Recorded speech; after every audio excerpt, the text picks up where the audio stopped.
आई देखी बड़े भैया हृदय भैया एकदम टिप टप होके दुल्हा बन के जाए वाला हमन न्योता करे।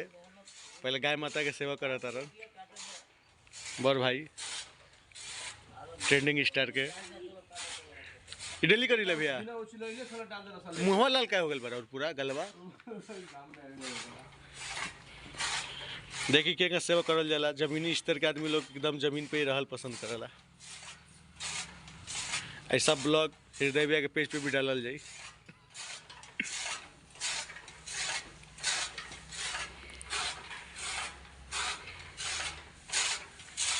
ऊपर पूरा ठेले बना है।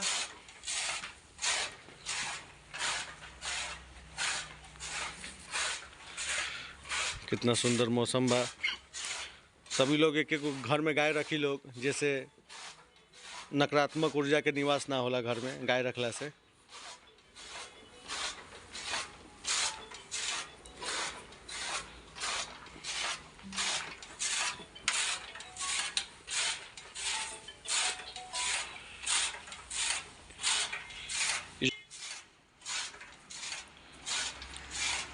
बड़ भाई आ छोट भाई के चेहरा में अंतर नहीं खेलागत।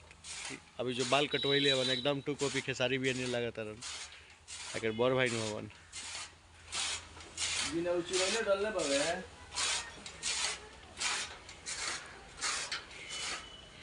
ठीक बा, दोसर वीडियो में नया ब्लॉग देखे के मिली रहुआ लोग के। चली।